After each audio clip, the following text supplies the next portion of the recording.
Hi everybody, Greg from clevelandvinyl.com here. Let's talk about promos, white label promos, test pressings, regular promos, and why they're important, collectible, and why they sound so good.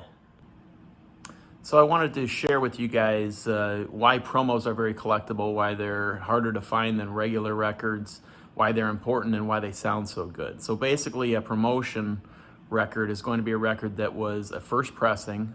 They're usually the first ones done after the test pressings, and I'll talk about that in a second. I have a whole video about test pressings if you're interested in those. And there's two types of promos. You have white label promos, which were the very first. Those were given to band members, VIPs, high-end radio stations, New York, LA, Chicago, London, around the world. And then there's regular promos, which were given to the secondary radio stations and maybe some of the lesser VIPs in the company. But they're all first pressings and they all sound very good. So let me go into detail on these. So basically when a record is made, you have a master tape from the actual band, and then it's mixed, and then it's released onto an acetate, and then the first pressings off the acetate are test pressings, like this one. This is a Steve Miller Band Greatest Hits, 74 to 78. 5 to 10 test pressings were pretty normal from what I've read. Sometimes they do more, sometimes they do less, and then the lucky people that get these get the very first pressings off the acetate that tend to sound incredible. This one sounds amazing. And I did a video specifically on this one and the test pressing that it is on my site, so you can check that out if you like. After the initial run of test pressings, then the engineer makes sure they sound good and sound as they should. Then they can start doing the white label promo. So here's an Eric Clapton, Just One Night, white label promo from 1980. If you notice, there's no color on the label. These help to identify the fact these are for radio stations and band members, VIPs, anybody that's important that would get this first. So they'd want to send it to the radio station so that they can start playing the music off it, start the hype about the album, and hopefully sell more records.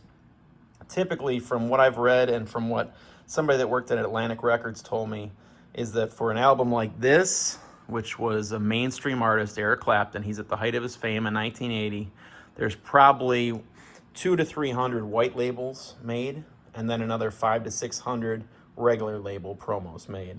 After that, those are the ones that hit the store. So maybe 200 to 300 of these white labels are out there, and they would be the ones that would go to the big radio stations across the world, and VIPs and band members. And then the regular promos would go to the lesser radio stations. Those are the ones that would be pressed afterward. So the white label promos are definitely more collectible, and that's what people would love to see. Led Zeppelin 1, 2, 3, or 4 white label promo typically go for $1,000 or more when they hit eBay or they hit Discogs. So they are the ones to find, and sometimes on the back you'll see a promo label just like that. Those are going to be on white label promos and regular promos. So that's how you tell it apart if you don't pull the record out to see. Sometimes they say promotion on the record, sometimes they don't, but these are the first pressings. These are going to sound the best, typically, and they do, in my experience. Now here's a regular promo. You can see it's a Columbia label.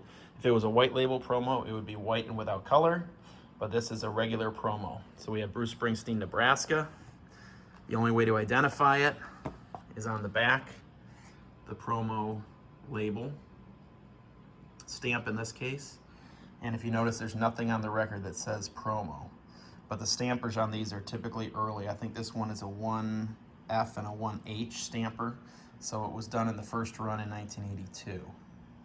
And then I wanted to pull this too to show you guys. A lot of promos typically have stickers on the outside, like here.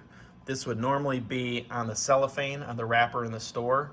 But the promos, they stuck it directly on there to just hype it up a little bit, and would send to the radio stations like that. So if you see a record that has a sticker on the inside of the cellophane, that's going to be a promotion. If you look on the back, for promotion only. So this is a promotion as well. So the promo records are going to be collectible. There's a lot of people that will collect them because they sound so good or because they're different. Some of them have timing strips on the front. I don't have one here, but a timing strip would go on the front and it would show the exact time of each song, so the radio DJs would have help playing it, or if they wanted to do cue in talking before, they could hit the post. But promos are very, very cool, and I've got hundreds of them on my website, clevelandvinyl.com. Check them out, and they're all ultrasonically cleaned, and they go through my 8-step process, and they sound very, very good. Any questions or comments, please leave below. Thank you guys for watching. Please subscribe and like the video. See you soon.